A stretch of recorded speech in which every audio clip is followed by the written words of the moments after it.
When it comes to action cameras, GoPro is likely the first brand that comes to mind. But with GoPro releasing 10 generations of the Hero camera, do you really need the latest and greatest to capture some action-packed moments? The action camera market is a competitive place, with brands such as DJI also having choices to buy from.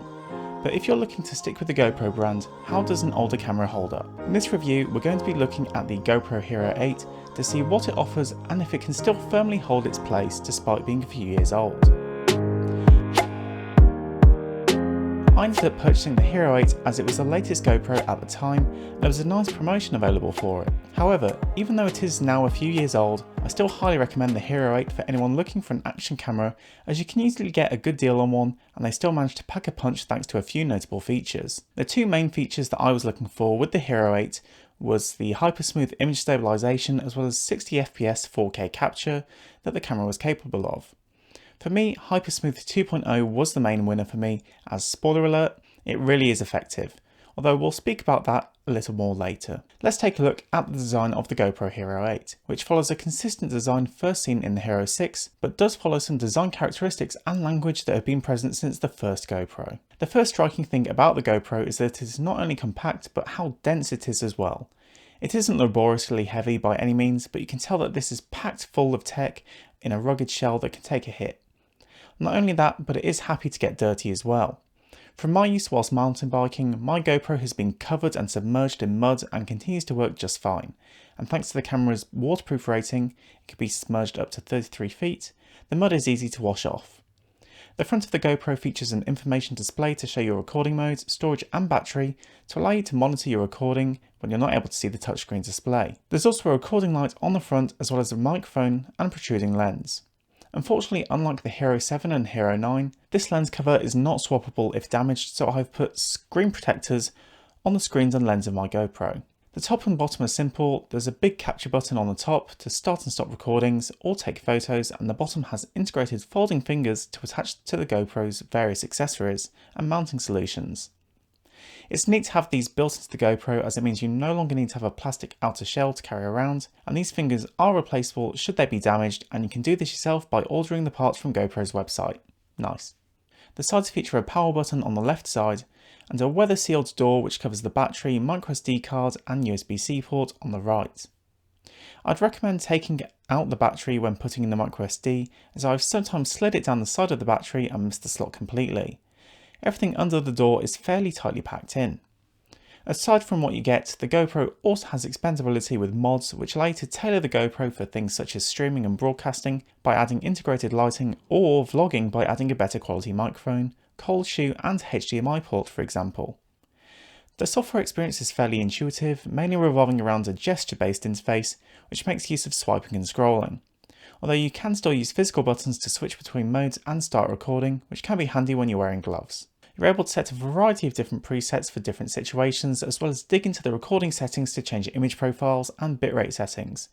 I did initially miss these settings, however enabling high bitrate for your recording does make a visual difference, although it does use up a bit of extra space. The GoPro uses clear audible beeps to let you know when settings have changed or an action has been made, which is useful when you're out and about using the camera. This means that you don't have to be constantly looking at the screen and can use the audible beep for reassurance to hear that your recording has started or your photo has been taken. I also quite like the ability of quick capture, which allows you to turn on the camera and immediately start recording with a single press of the shutter button.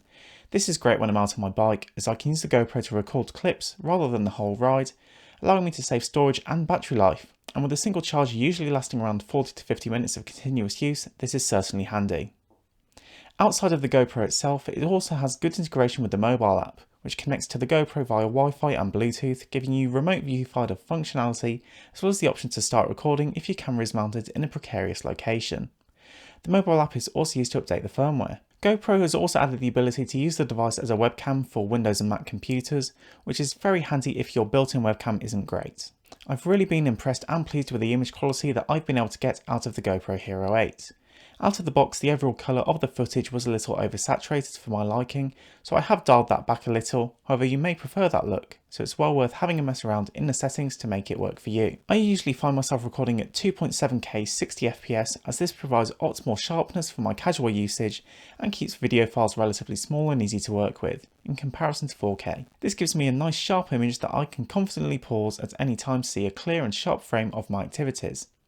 The GoPro works well in well-lit situations and general daylight, but as it doesn't feature a huge sensor, it can struggle and get noisy in poorly lit areas and in the dark. Digital lenses also feature.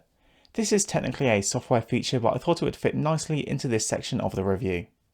Digital lenses allow you to quickly switch between virtual focal lengths, and this is useful if you don't need as wide of a view or don't want yourself looking like you're being recorded through a fisheye, as it can work as more of a traditional camera focal length versus an ultra-wide. These digital lenses can unfortunately not be switched during the recording, unlike on an iPhone, but they can be set before you start recording without affecting the resolution of your video output.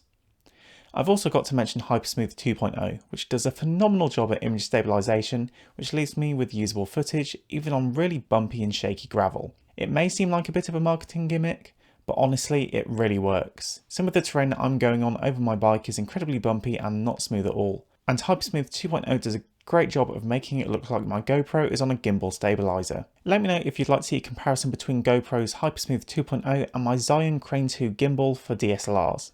I thought I'd also give a quick mention to the microphone, which does a decent job at getting clear audio whilst out on my bike, and the wind reduction is effective at delivering clear results.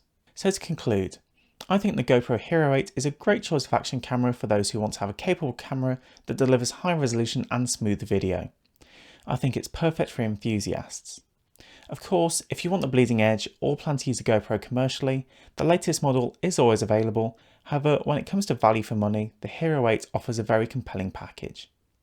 That's been it for this video. If you liked it, please consider subscribing. I'll leave a link to the GoPro in the description if you want to get one for yourself, as well as a link to the written review of this video.